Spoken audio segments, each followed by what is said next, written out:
So ఇప్పుడు ఆయన Nobel బహుమతికి అర్హుడు అని చెప్పి పాకిస్తాన్ ప్రతిపాదిస్తుంది. మరి ఆయన ఇప్పుడు ఆల్రెడీ ఇప్పుడు ఇజ్రాయెల్ కూడా ఓకే అంటది. ఇప్పుడు ఆయనకు వచ్చే అవకాశం ఉందా నోబెల్ బహుమతి, శాంతి బహుమతి? నోబెల్ బహుమతి అనేటువంటిది దానికి ఒక కమిటీ ఉంటుంది. ఆ కమిటీలో ఉన్నటువంటి వాళ్ళు వచ్చినటువంటి ప్రతిపాదనల్ని పరిశీలించి వాటిని బహుకరిస్తారనేటువంటిది మనకు తెలిసిందే. వివిధ రంగాల్లో శాస్త్ర లేకపోతే ఇటువంటి రంగాల్లో సాధించినటువంటి ఫలితాలు వాళ్ళకి స్పష్టంగా కనిపిస్తాయి. కానీ శాంతి బహుమతి అనే దగ్గరకు వచ్చేసరికి ఇది వివాదాస్పదమైంది. అమెరికా అధ్యక్షుడికి శాంతి బహుమతి ఏమిటి? ప్రపంచంలో ప్రతి చోట ప్రతి ఉద్రిక్తతకి వాళ్ళు కారకులు, ప్రతి దారుణానికి వాళ్ళు ప్రత్యక్షంగా కారకులు. అటువంటి వాళ్ళు శాంతి కారకులు ఏమిటి అనేటువంటి ప్రశ్న. ఇప్పుడు జో బైడెన్ హయాంలో ప్రారంభమైనటువంటి గాజా మారణ కాండలో 56,000 మంది మరణిస్తే అందులో 80% మంది పిల్లలు, మహిళలే ఉన్నారు. మరి అటువంటి దాడుల్ని ట్రంప్ కూడా కానివ్వండి, కొట్టేయండి, మేము వెనకాల ఉంటామని చెప్పేసి సమర్థించాడు కదా. మరి అటువంటి ట్రంప్ ఆ విధంగా రక్తంతో తడిచినటువంటి పాలస్తీనా పిల్లల, మహిళల, వృద్ధుల రక్తంతో తడిచినటువంటి చేతులు ఉన్నటువంటి ట్రంప్కి శాంతి బహుమతి ఏ విధంగా ఇస్తారు? ఒకవేళ ఇచ్చారు అనుకోండి, వాళ్ళని కూడా బెదిరించినట్టే, లేకపోతే ఏదో విధంగా ప్రలోభపరిచినట్టే, బలవంతంగా తెచ్చుకున్నట్టే. వాళ్ళు ఇస్తే. ఇవ్వకపోతే పాకిస్తాన్ ఎందుకు ప్రతిపాదించినట్టు దాంట్లో వెనక ఏమైనా రాజకీయ కోణం, అంతర్జాతీయ రాజకీయ కోణం ఉందా? రాజకీయ కోణం ఏముంది? పాకిస్తాన్కును అమెరికాకు ఉన్నటువంటి సంబంధాలు బహిరంగ రహస్యం. మన దేశంలో ఉన్నటువంటి పాలకులు మనమే అమెరికాకు దగ్గరగా ఉన్నామని చెప్పేసి గొప్పలు చెప్పుకోవడం తప్ప అసలు సంగతి ఏమిటో ఇప్పుడు ఆ మునీర్ అనేటువంటి ఫీల్డ్ మార్షల్, అంటే అక్కడ సైనిక దళాల ప్రధాని అధికారిని అమెరికాకి పిలిపించి ట్రంప్ వాడికి విందిచ్చి అంత గౌరవం చేశాడు. అంటే తెర వెనకాల లేకపోతే తెర ముందు ఉన్నటువంటి అమెరికాతో ఉన్నటువంటి సంబంధాలు బలమైనవా, భారతదేశంతో ఉన్నటువంటి సంబంధాలు బలమైనవా అంటే పాకిస్తాన్తో ఉన్నటువంటి సంబంధాలే బలమైనవి అనేటువంటి ప్రపంచానికి తెలియజెప్పాడు.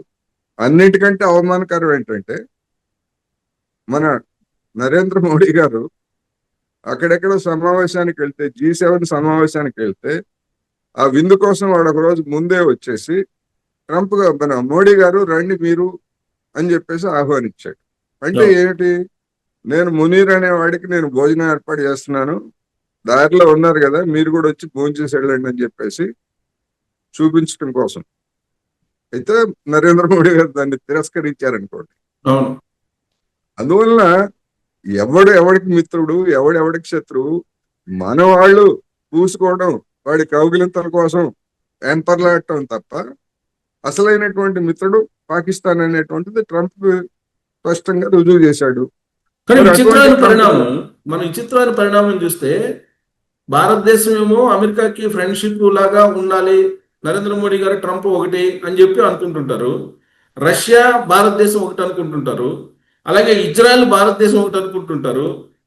ఏంటి ఈక్వేషన్ ఏంటి అసలు? అక్కడేమో ఇజ్రాయెల్ ఇరాన్ యుద్ధం జరుగుతుంది, ఉక్రెయిన్ రష్యాకి యుద్ధం జరుగుతుంది. అసలు భారతదేశం పాత్ర ఏంటి అసలు ఇక్కడ? భారతదేశం పాత్ర, భారతదేశాన్ని తనకు పూర్తిగా లొంగుబాటు చేసుకునేందుకు అమెరికా ఎప్పటి నుంచో ప్రయత్నిస్తూ ఉంది. ఎందుకు భారతదేశాన్ని లొంగ తీసుకోవాలని చూస్తూ ఉంది అంటే 2 కారణాలు. ఒకటి ఆర్థిక పరమైనటువంటి కారణం. భారతదేశంలో 146 కోట్ల జనాభా ఉన్నటువంటి దేశంలో విస్తారమైనటువంటి మార్కెట్ అవకాశాలు, తన వస్తువుల్ని మన దేశం మీద రుద్ది మనకి డంప్ చేసి లాభాలు పొందాలనేటువంటిది ఒకటి. రెండోది, ప్రపంచంలో అత్యధికంగా ఆయుధాలు కొంటున్నటువంటి దేశం ఏదన్నా ఉందంటే భారతదేశం. అందుకని రష్యా నుంచి ఆయుధాలని కొనుగోలు చేయడం ఆపేసి అమెరికా నుంచి కొనుగోలు చేయాలనేది చెప్తా ఉంది. అదేవిధంగా ప్రపంచంలో చమురు కొనుగోలు చేసేటువంటి వాటిల్లో చైనా తర్వాత 2వ పెద్ద దేశం భారతదేశం. అమెరికా వాడి దగ్గర కావాల్సినంత చమురు ఉంది. అందుకని అమెరికా వాడు ఏమంటున్నాడంటే, మీరు వాళ్ళ దగ్గర వీళ్ళ దగ్గర చమురు కొంటున్నందుకు నా దగ్గరే కొనాలి మీరు అని చెప్పేసి వాడి చమురు అమ్ముకోవడానికి, వాడి ఆయుధాలు అమ్ముకోవడానికి, వాడి ఇతర వస్తువులు అమ్ముకోవడానికి మనకు కావాలి. ఇది ఆర్థిక పరమైనటువంటి. రెండో దానికి వచ్చేసరికి ప్రధానమైనటువంటి ప్రత్యర్థిగా ఆర్థిక రంగంలో చైనా సవాల్ విసురుతా ఉంది. అందుకని ఆ చైనాను దెబ్బతీయాలంటే చైనాతో సరిహద్దు కలిగినటువంటి భారతదేశం, పాకిస్తాను, లేకపోతే జపాను, దక్షిణ కొరియా ఇట్లాంటి దేశాలన్నీ వాడికి అవసరం. ఇప్పుడు జపాన్ ఉన్నా, దక్షిణ కొరియా ఉన్నా, లేకపోతే ఆస్ట్రేలియా, న్యూజిలాండ్, పాకిస్తాన్ ఎన్ని ఉన్నా కానీ, ఇలాంటి చిన్న చిన్న దేశాలు ఎన్ని ఉన్నా కానీ, భారతదేశం అనేటువంటిది ఒక పెద్ద దేశం కనుక సైనిక పరంగా కూడా చూసినప్పుడు బలంగా ఉంది కనుక, అంటే చైనా తోటి అమెరికా తోటి పోల్చుకుంటే మంది తక్కువ అనుకోండి, ఉన్నటువంటి వాటిల్లో మంది ఒక శక్తి కనుక ఏదన్నా ఉండేట్లయితే, అంటే మన భుజం మీద మన చేత తుపాకీ కాల్పించి అమెరికా వాడు లబ్ధి పొందాలనేటువంటి ఎత్తుగడ ఎప్పటి నుంచో ఉంది. అయితే భారతదేశంలో ఉన్నటువంటి పాలకులు నరేంద్ర మోడీ గారైనా, అంతకుముందు మన్మోహన్ సింగ్ గారైనా, వీళ్ళు కార్పొరేట్ల యొక్క ప్రయోజనాలకు అనుగుణంగా వ్యవహరించే వాళ్ళే. కానీ ఆ కార్పొరేట్లు ఆ విధంగా చైనా తోటి తగాదా పెట్టుకోవడానికి కార్పొరేట్లు సిద్ధంగా లేరు. అందుకని ఎవరైనా కానీ అమెరికా తోటి స్నేహం కోసం అరువులు చేస్తారు తప్ప చైనా తోటి పూర్తిగా శత్రుత్వాన్ని పెంచుకోవడానికి సిద్ధం కావట్లేదు. మనం ఓకే. చూసాం 2020 సంవత్సరంలో గాల్వన్ ఉదంతాల సందర్భంగా అమెరికా వాడి మాటలు నమ్మి నేను మళ్ళా చెప్తున్నా, అమెరికా వాడి మాటలు నమ్మి చైనా తోటి మనకి లడాయి వచ్చింది. వాడు రెచ్చగొట్టాడు. అక్కడ ఏం జరిగిందో మనందరికీ తెలుసు. ఆ తర్వాత 5 సంవత్సరాల తర్వాత జరిగింది ఏమిటి ఇప్పుడు? అప్పుడు చైనా నుంచి పెట్టుబడులు వద్దు, మాకు అవి వద్దు, ఇవొద్దు, మీ యాప్లు వద్దు అని మొత్తం పెద్ద ఎత్తున హడావుడి చేసి మనలాంటి అమాయకుల్ని నమ్మించి ఏదో చైనాకు వ్యతిరేకంగా ఏదో చేయబోతున్నారు, పొడి చేస్తున్నారు అని చెప్పి పెద్ద బిల్డప్ ఇచ్చారు. కానీ 5 సంవత్సరాల తర్వాత ఏం చేశారు? అనేక యాప్ల్ని తిరిగి మళ్ళా అలౌ చేశారు. ఆ చైనా నుంచి మీరే వచ్చి పెట్టుబడులు పెట్టండి, మా దేశంలో మీరు తయారు చేయండి అని చెప్పేసి ఇప్పుడు చైనా కాళ్ళు పట్టుకొని పెట్టుబడులు పెట్టండి అని చెప్పేసి అడుగుతున్నారు. ఇప్పుడు కానీ ఎందుకు ఇప్పుడు అడుగుతున్నారు?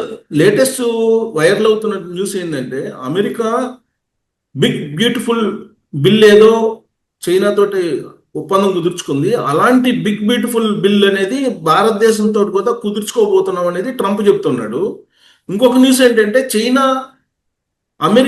భారతదేశానికి అసలు ప్రొడక్ట్స్ పంపించకుండా బ్యాన్ చేస్తుంది అనేది ఇంకొక న్యూస్. వీటిలో ఏది నిజం సార్?